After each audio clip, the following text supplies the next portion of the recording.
One of the things I'm fascinated about is societal norms. Had I have been born in a different time or a different place with, a different religious background and structure in a different country, I would be me genetically, but my worldview, my opinions, my ideas, my goals, my beliefs, everything would be different.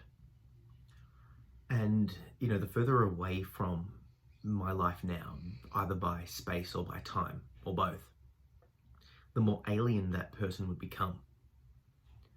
There's certain norms and things that we just hold as true.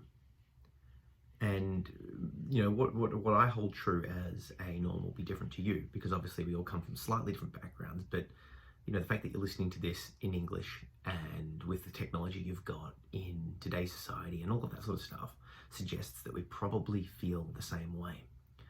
My views on social acceptance of what makes someone moral, of what makes certain actions right or wrong, all of those things are predicated on the society and the time and the place that I grow up in.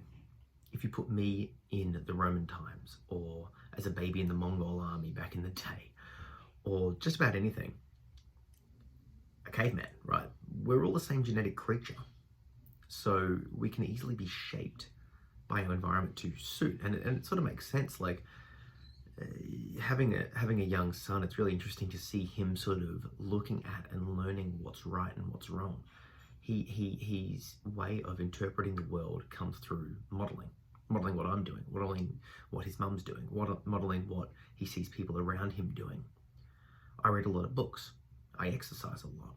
I act and do and speak in certain ways. Very unsurprisingly, he's copying that. Apply that across society, and you've now got a society of people that hold similar views and values and yada, yada, yada. So when I take that concept and compare it to what I see, across history, it's really fascinating to know that we would all be different. Things would be different based on that. And it's like, well, what would I become? And in my study of history, either through books or through podcasts or other resources like that, you get this idea that global events that are experienced by everyone in a society leaves that society changed. Think post-World War I. Millions of people dying, millions of people coming home traumatized, millions of people that have gone from a life of calm, peace and serenity to brutal killings. World War I, World War II. Any war is sort of like this, right? It's taking people out of their norm and exposing them to depravity and, a range of human emotions that we're not quite used to experiencing in our normal life. Now you take those same humans and you put them back in society and they've changed. Now their change gets passed on to the people around them. They talk, they speak, they protest, they parent, they grow old. Their impacts, whatever happened to them, permeates society. Take the Cold War and the threat of nuclear war. At no time in human history up until mid 20th century has humanity had the power to make itself extinct. We still face that risk. That will change how we think about war and about conflict and about geopolitical things. We're being changed by that. Take September 11. Take the current pandemic, right? So what I've been sort of postulating or thinking about is, what will the COVID-19 virus pandemic lockdown crisis look like? What will it actually do to societies and to individuals? Because all of those crises, like the wars and all of that sort of stuff, it was experienced by the world, but it was on different sides, us versus them, and it was, unifying and terrible, and all of the things it would have been that has led us to where we are now. But really, never before have we faced a human-wide crisis at a time where we've got the ability through technology to see every part of the world and to speak to every person in the world. Never before have we been so easily able to talk to someone in another country just by grabbing their words and chucking it through like Google Translate or something. So we're facing this crisis across humanity, this shared trauma, this shared event, the same thing happening to everyone, to the whole world, and we can talk about it with each other. We're not alone. There was a pandemic in just towards the end of World War One. I think it was called the Spanish flu, that killed millions of people, and young people, young healthy people. But the countries involved in the wars kept it under wraps because they didn't want the other side to know that they were impacted. So the pandemic itself was far more deadly, but it wasn't really known until after the dust settled that the whole world was going through it at once. Obviously, that's a simplified version of history, but what I'm driving at is we're facing this as a collective species for the first time, and beyond that, all of the social distancing, all of the isolation and lockdown, and shortages, and all of the things that we're all facing. That experience too is being shared by everyone. So, I've got a traumatic past with father that was an addict and a dealer, and the dangerous people in my house, right? And I can connect and can relate to people that had a similar past. They'll speak. They'll be like, "Oh, I can't remember my past," or it just comes to me in flashes, or I always feel a bit cagey. All of these things that I can internally relate, and things that sort of life truths for me, or like they're at least formed a part of my life truth. And we can relate and connect, and it's sort of like this instant bonding over shared trauma, over shared experience. And I'm sure the same analogy, if you've had a child that's passed, or a parent that died young, or you've been in a car crash or war, or whatever your trauma is, you can relate to other people with that trauma and connect with them because they just get it. So I'm wondering that, considering we're all going through this, we've all been, we're all isolated, we're all in lockdown, we're all impacted, we're all confused, we're all dealing with this same thing. Obviously, countries are different, different responses and all of that sort of stuff. So it's not a perfect analogy here, but we're all going through this together. That means we're all sharing something. We're all sharing a bit of trauma here. That might make us actually, ironically, closer. Let's dive deep into it. As a society, as an individual, we're being forced to stay at home. Our general structures are being taken away. So we can't, we're sort of being taken away from our normal life. And it's given us a sort of a forced detachment. We're forced to step back from our regular lives and sort of look at it and miss it. There's many things in my life that I was doing that I'm like, I just want to do it again. And I've got this feeling. Now, you've got that feeling too, but not the same things I have necessarily. But we share that same loss and that same longing. It's a forced detachment. It's forced us to step back and go, look at my life. I really miss that aspect. Even though at the time, during it, it's just run of the mill. Like you don't think about it, but it's like the freedom of being able to catch up, go to a social club, see someone, go, stand next to, touch someone, right? These little things that we didn't quite realize the value of until it's gone. It makes me think about, I used to work at a religious school, a Muslim school, and I was talking to one of the kids during Ramadan, where they basically don't eat food or drink water through daylight hours. And we were just talking about his experience, and he was saying that it really makes you value the small things. I'm like, what do you mean? He's like, well, at the end of the day, when you drink that glass of water, when you break that fast, you really truly appreciate the value of a glass of water. And it sort of like blindsided me. I'm like, oh my God, you are so right. I've never like looked at a glass of water with appreciation, because it's just, I just go to a tap, drink, no factor. But because him and his, social group, his whole community share that same experience, they've all got a level of connection and a value and a shared experience and a detachment from regular life. That Ramadan comes around once per month, so once per year, sorry. So they're sort of able to step back and detach from, quote, regular life and sort of find value. And I feel like that's what's happening to all of us in our own unique ways. And I suppose similarly, we're able to, with our forced detachment, I feel like we're going to come back to our regular lives when this all dies down, when there's a cure, right? When there's a vaccine, whatever, and life goes back to normal. I'm not talking about like, lockdown being released and then back on, back off, back on. When this is over, we will come back to our regular lives with the opportunity to look at it refreshed. Prior to this lockdown, I was training Brazilian Jiu-Jitsu daily, basically, every day. And I needed it for my mental health, or at least I thought I needed it. But now that I can't do it, I've been forced to change my self-care because it's just not available. It's simply not available. So that's caused me to do and act and be a different person. So now if it was available, will I train as much? Will I commit the same amount of time? Maybe, maybe not, because I've filled that same space with other forms of self-care, with reading, with weights training, with whatever.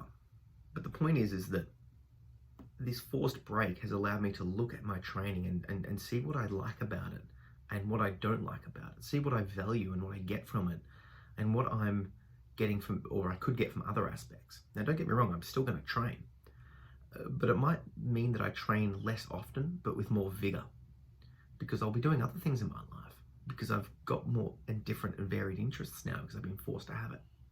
So I'll still train, but it won't fit the same role.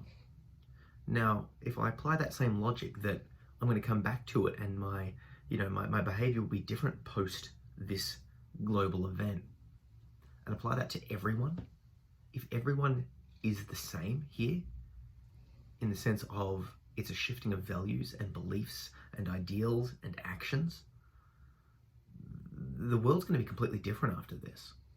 Not necessarily like on the surface level, but the internal level. Like we're living through a historical event here, and after historical events, people change. So like I said, like if you're born in a different time, different place, yada yada, you act and think and behave differently. My son's 3, so he will live basically his life in a post-corona world. That will just be his norm. There was some talk that, the concept, I saw Joe Rogan's Instagram post. Anyway, basically it was a concept that handshaking might be a thing of the past. Right? Very small example, trivial, really, sort of. The idea being that it's one of these remnants of a pre-pandemic world. When we, come back from all of this, will handshaking return? Maybe, maybe not. I mean, it sounds a little bit ridiculous when you think about it. I'm just going to touch someone's hand and touch someone else's hand and touch my face, and it's clearly spreading germs. And there's lots of little examples like this, but that's a very trivial example. What I'm more curious about, that aside, we probably will still shake hands. Maybe we won't. I don't know. But the point isn't the practical little examples like that. It's the deep level stuff. It's how we feel about each other, the values we share, the things that we care about, and what we commit our time and energy towards. We've all had something taken from us. We're all sharing this same lived traumatic experience, which is the response to a global crisis, right? What does that do to us? What does that do to a species? What does that do to a person? I know that I'm going to come out of this whole situation different. I can sort of feel it happening.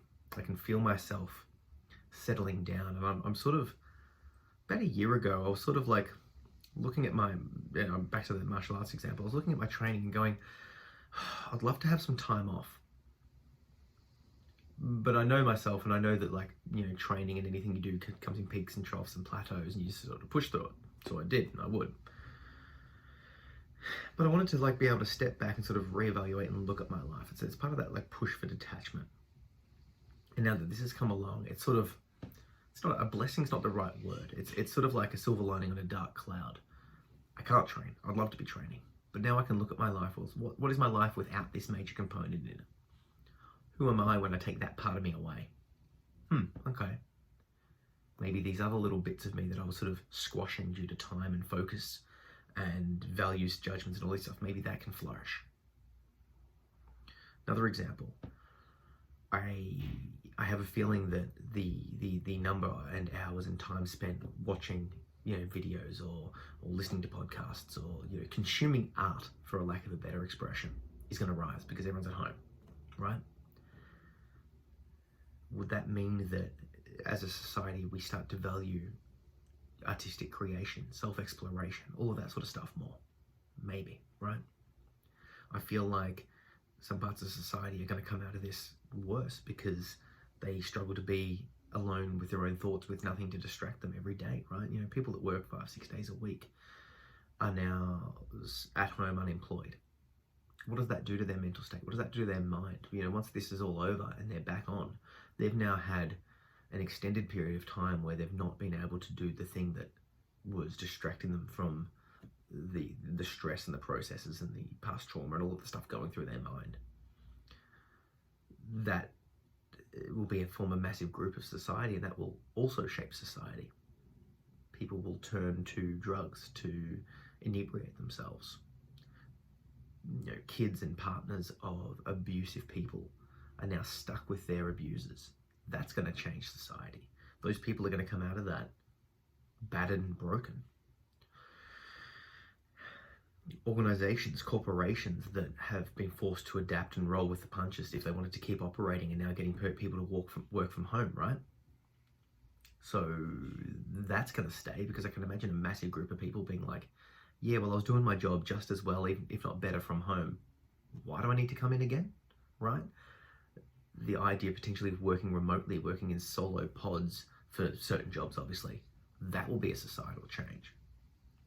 It can even get to this sort of, what does it mean to be human level changes?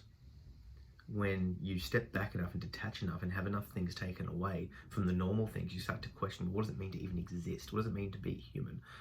A lot of people, potentially the more extroverted people, are really struggling because they can't see and interact and connect with people. So now they're questioning that. What does that global questioning do? And, if you yourself get sick from coronavirus, or someone gets sick, or they pass, that loss, that impact, that shared trauma, that grief will become part of the collective story, and that too will change society. So obviously I'm just postulating here, I'm just thinking about this because it's something that we're all dealing with.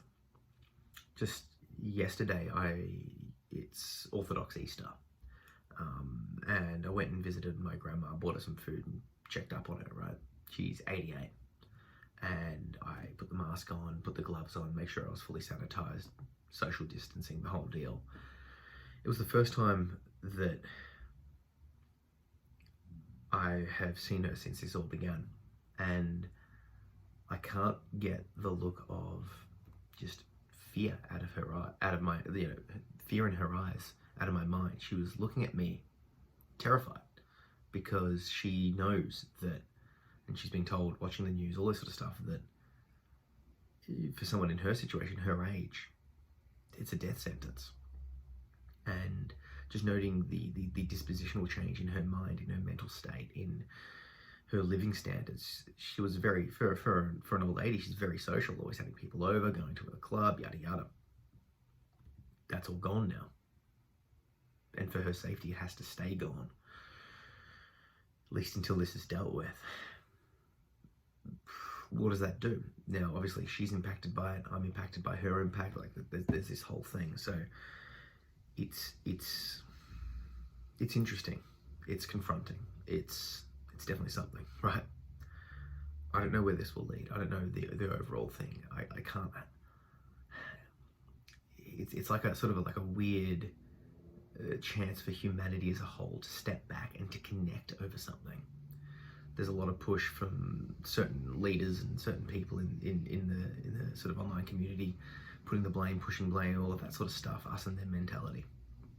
Maybe people and countries and leaders and things should have done certain things better, and certain things certainly could have been handled better, right?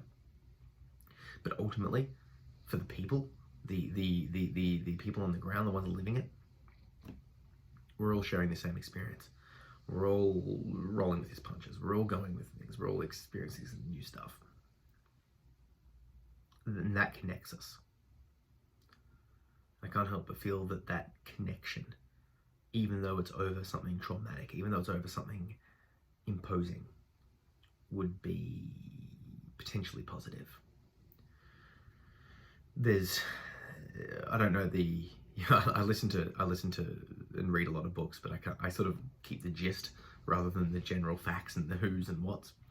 So anyway, at some stage during the Cold War, there was the President of the United States and maybe the Premier or one of the leaders of the Soviet Union came together. They were talking about the conflicts, and one of them said to the other basically like, if aliens invaded, would you come to our aid? You know, if aliens invaded Earth, would you defend us? And the answer was yes. And it's sort of like they realized that they needed to have, or if there was an external force that was attacking them, the idealistic differences between capitalism and communism and, you know, the threat of the Cold War and all of the sort of stuff, all of that stuff would be a minor concern compared to the threat of an alien invasion. Now, obviously we're not facing an alien invasion, but we are facing an invasion of a kind of like an alien invasion, right? Except it's more intense that we can't see it, and it's sort of like we have to hide from it, and that's the best way to deal with it. But the point is that we're all dealing with it at the same time. We're all dealing with the same thing at the same time. It's bad, but perhaps the connection that we get from it will cause a change of course for humanity. Perhaps it will bring us closer, in a sense, even though right now we're isolated from each other. Maybe. If you've liked this podcast, I would love you to do a couple of things. The first one is rate and review it. Wherever you're listening to it, just spend that 30 seconds right now. Give it that, whatever stars you think it's worth. Write a little review.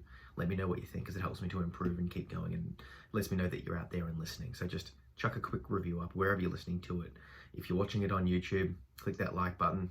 And if you think you know someone that would appreciate hearing this message, share it with them. Say, hey, got this interesting podcast for you to check out. Thought you might like it. Okay, so if you could, rate and review and share. Cheers.